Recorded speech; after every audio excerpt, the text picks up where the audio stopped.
dozens of hostages and hundreds of Palestinian prisoners. I want to bring in Robert Barger right now, live for us from Jerusalem, for more on all this. Robert, thank you so much for being with us. What can you tell us about this possible deal that sounds like we might have an agreement on? It looks like we have an agreement. That's according to sources here in Israel, the Palestinians, Hamas, Islamic Jihad, and also sources in the United States.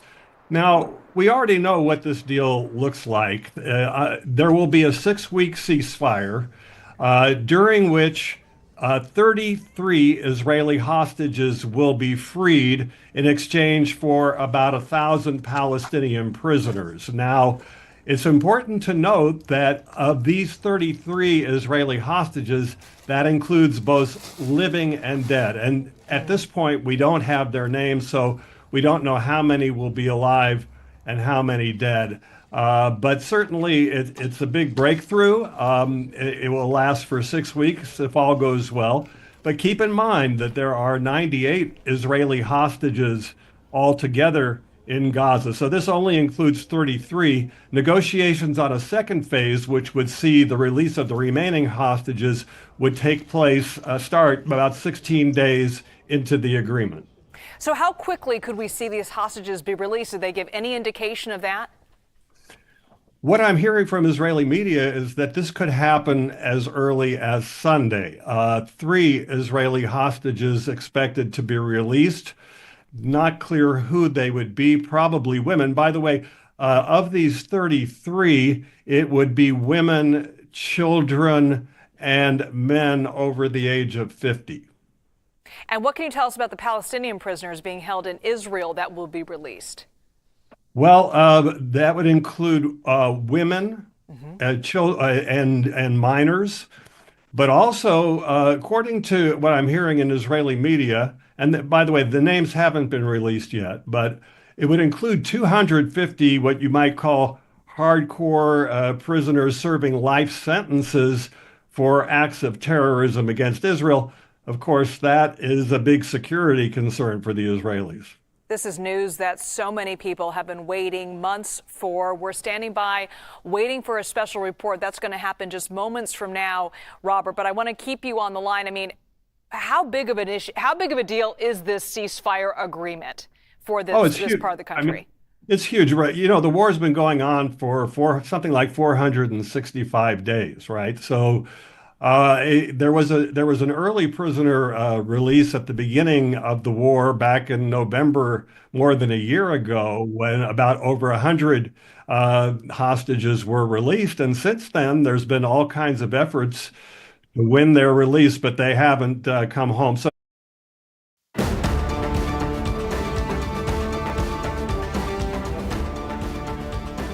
This is a CBS News special report. I'm Errol Barnett. We have breaking news for you coming out of the Middle East. Israel and Hamas have agreed to a ceasefire and hostage deal after 15 months of war.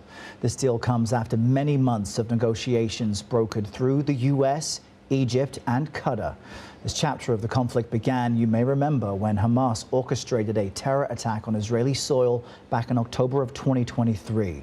That killed 1,200 and they took another 250 people hostage. Nearly 100 hostages are still inside Gaza and at least a third are believed to be dead. Now, the Hamas-led attack also led to an Israeli military invasion into Gaza that killed more than 46,000 Palestinians. We want to bring in Face the Nation moderator and our chief foreign affairs correspondent, Margaret Brennan, who has been working the phones to get the latest information on this. Margaret, tell us, what is part of this agreement? This is a breakthrough deal, as you just described it. It's also going to be incredibly difficult to implement. But what it could mean is that as soon as this weekend, as soon as Sunday, you could see hostages released from Gaza, handed over by Hamas back to Israel.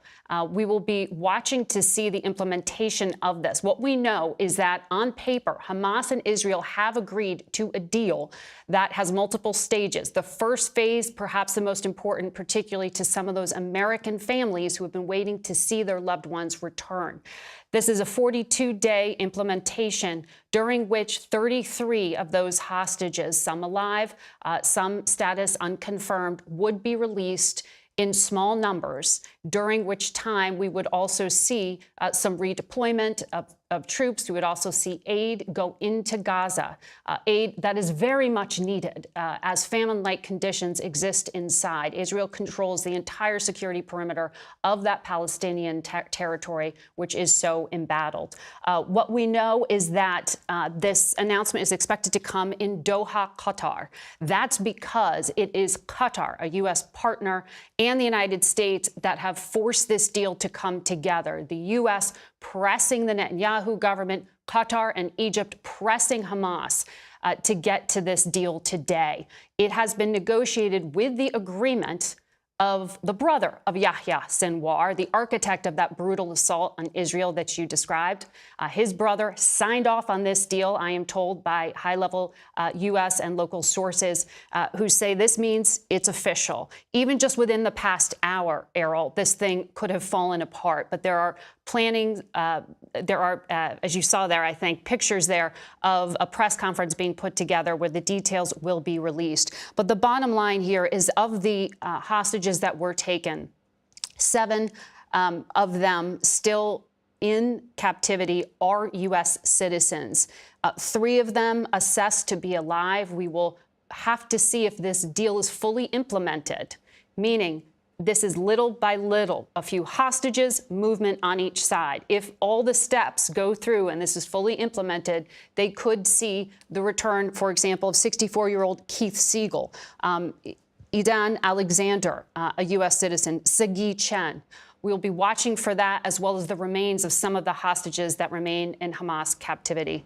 Errol, this is really striking because it comes in the final days of the Biden administration. It was President Biden who sent his diplomatic team saying, get this done. In fact, U.S. negotiator Brett McGurk has been there for the better part of a month trying to get negotiations closed. And what's so fascinating here is he had assistance from Donald Trump's Middle East envoy, Steve Witkoff. And I am told by sources in the region and U.S. officials that they were working really as a team representing the United States, pressing Israel to agree to concessions, pressing Israeli Prime Minister Netanyahu to agree to these concessions. In the next few days, this will be critical. Back in Israel, because it is a democracy and they have a process for that, the deal will still have to be agreed to by the cabinet. It will still have to go before the Knesset. And one thing to watch here that could really lead to political blowback, and I know our Rami Inocencio is in the region watching this, is the names of the Palestinian prisoners who will be released. There are a number of Palestinians who are part of this deal who have been in Israeli detention facilities for some time. As their list of names is made public, we could see court cases challenging the release here. So there is a process here that could make this very difficult in just the next 48 hours. But the U.S. at this point believes they have gotten Israel and Hamas over the finish line here with the assistance of Qatar and Egypt. And for Joe Biden in the final days of his administration, this is the deal that he was really wanting to see to bring to end such an incredibly bloody war that has killed over 47,000 Palestinians in Gaza, that has upended the entire Middle East and also weakened one of the biggest adversaries of the United States in the Middle East, Iran. But we will be watching this carefully to see implementation follow through. But a big diplomatic win for him just to get to this point. Now we have to watch the implementation of it. Margaret Brennan laying out the headline here on a breakthrough ceasefire deal agreement between Israel and Hamas. And as you just laid out, Margaret, though, it is tenuous. 42 days of a ceasefire where we could see hostages released as early as this Sunday, but there are so many components to it. Stay close with us. We want to cross over now to CBS News foreign correspondent Remy Inocencio. He's been on the ground covering this war from both sides since the beginning. He joins us from Tel Aviv. And I know, Remy, you've been in contact with many relatives of hostages and other victims. I'm curious what they've been telling you lately, as we've been hearing that this deal could be imminent, and what you're hearing from them today. Errol, yes, that's right. In terms of the reaction that I'm getting from some families of hostages I'm texting right now, is that there is relief coming from many, as you would expect. But from one complication, the older brother of the hostage, Avitar David, Eli David, who I spoke to in Jerusalem, just messaged me and said, it's complicated. He says, I hate this deal because his brother and 21 other men are actually not on this list of the 33. Of course, he is hoping that there's a comprehensive deal here, but this is showing the cynicism that people have been thinking about when it comes to Hamas in its dealings with Israel. The relief, no doubt, that many people are feeling here, mixed with, you would imagine, emotional torture, if you will, over the past 466 days, ever since the events of October 7, 2023. You can also imagine that this is not just one generation. We're talking generational trauma here, from hostages as young as 1-year-old to hostages as old as 85 years old. Another brother of another hostage, Michael Levy, talked about his brother Or Levy, who was abducted from the Nova Music Festival. You know, I asked him, how does he keep hope alive? He said that's the only thing that he can actually hold on to. He also said, talking about the intergenerational anxiety, he said that while his brother was abducted, hopefully still alive, his brother's wife was killed in the events of October 7th, when a grenade was hurled into her shelter. But their 3-year-old son, Almog, turned 3 years old without his parents. I asked Michael, Almog's uncle, if he was asking less about his parents. He didn't say that they were asking less about him, but that he was actually forgetting faces, thinking that strangers were actually his parents. So this is the ebb and the flow of the emotions that have been happening here. No doubt a lot of relief, but again, messaging with some of the hostage families right now, as one says, it's complicated because, of course, everyone wants to see all of their families, all of these hostages home immediately.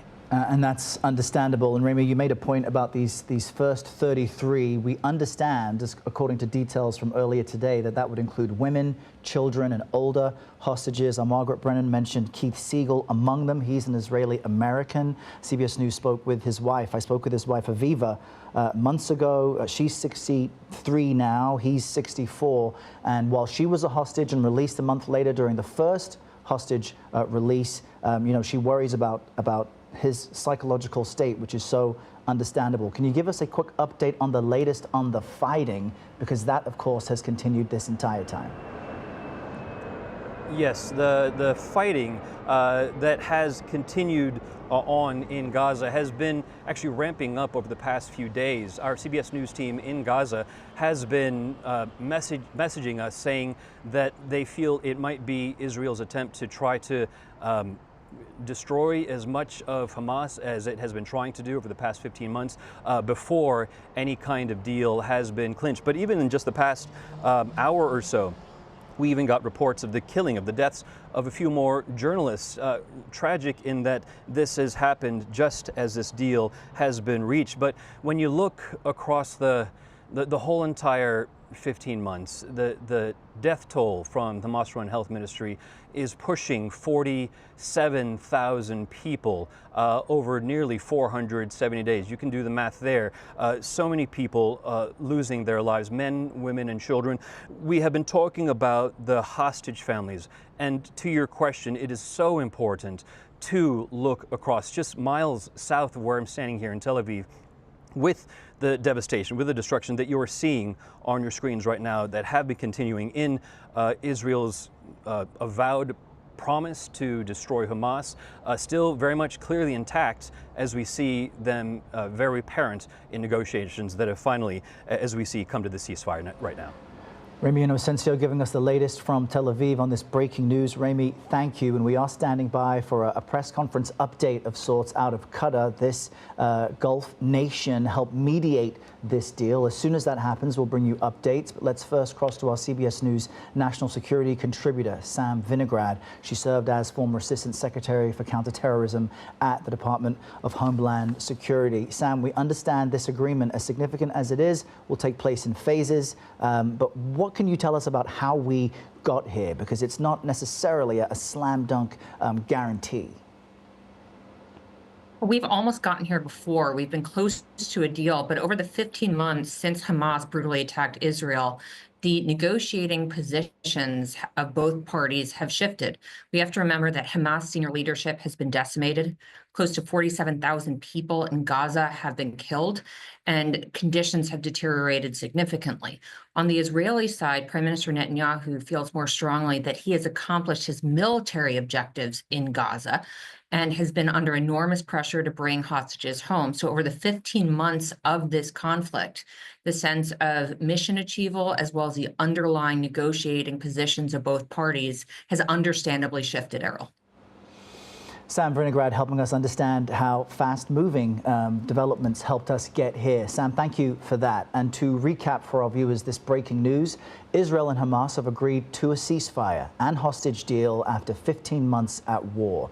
CBS News has learned this breakthrough calls for hostages to be released from Gaza to Israel as soon as Sunday, and Israel will completely withdraw its military presence from Gaza. Now, this historic deal comes nearly a year and a half after Hamas launched a terror attack in Israel, killing 1,200 people and taking hundreds hostage. And that, as you all know, led to an Israeli military invasion into Gaza, killing more than 47,000 Palestinians. We're also expected to finally see aid get into Gaza amid famine-like conditions there. Stay close to CBS. Our coverage continues on CBS News 24/7, your local news, and tonight on the CBS Evening News. This has been a CBS News special report. I'm Errol Barnett.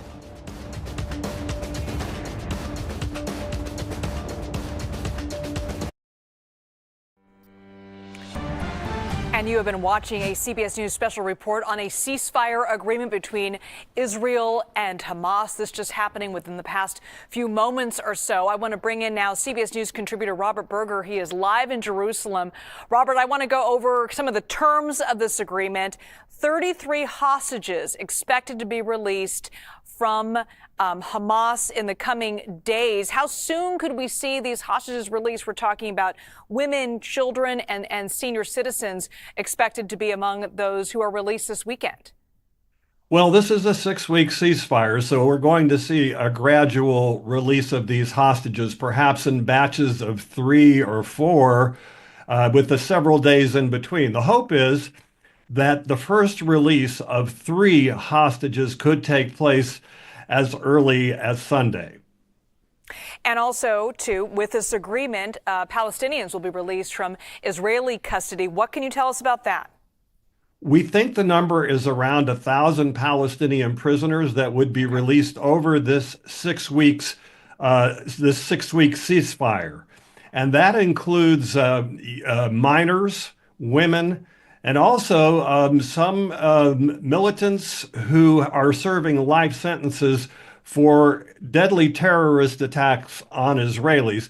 That, of course, doesn't sit well with the Israeli public, but what people are saying is, that the government too, is that that's the price you have to pay to get those Israeli hostages home. And let's point out, 33 is only about a third of the Israeli hostages held in Gaza.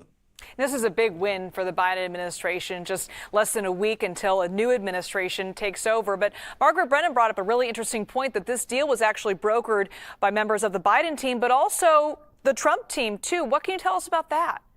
Well, there's been Trump's envoy, Steve Witkoff, was in the region, and from what I've heard, kind of twisting arms, both here in Israel and in Qatar, which to put pressure, Qatar being a mediator with Hamas, to get them to close a deal before he took office. Mr. Trump has famously said that if there wasn't a deal by his inauguration next Monday, that there would be all hell to pay. And I think that put pressure both on the Arab mediators and on the Israeli government, including Prime Minister Netanyahu.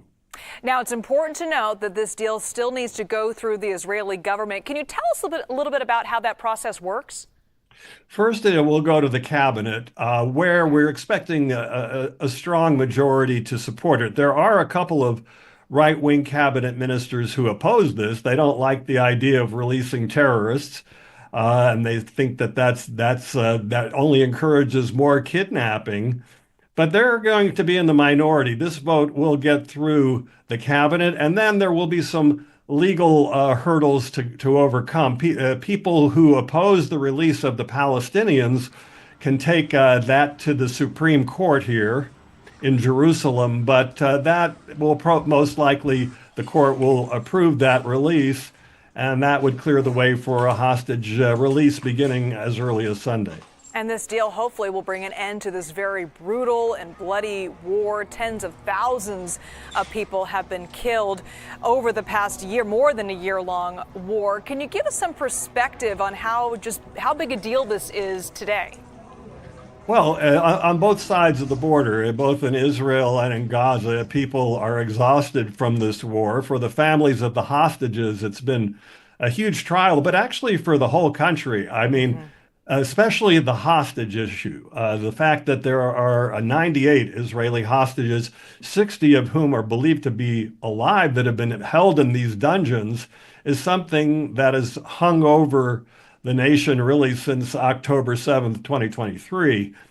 And so there's some relief, but having said that, as I mentioned, there's still going to be, if this deal goes through, the 33, if they get freed, you still have 65 who are left in Gaza, and it's not clear if and when they're going to make it home.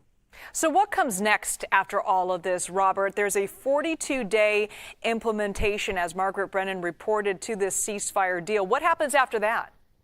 Okay, so 16 days into this ceasefire, not clear exactly when the starting point is, but 16 days after that, negotiations begin on the second phase to release those 65 Israeli hostages who are left. Probably another 2,000 at least Palestinian prisoners would be freed during that time, and probably an end to the war if all the hostages are returned. But frankly, I see that second phase as being quite problematic and not a done deal at all. All right, Robert Burer coming to us live from Jerusalem. Thank you so much for that insight, sir. All right, I want to go now to BBC and their coverage of this ceasefire deal. Let's listen in. Exactly some of that and get a flavour of how these details, this pivotal moment is being received. This is Tel Aviv. So let me just put the sound up there. This is Hostage Square and those hostage families, how they are greeting this news.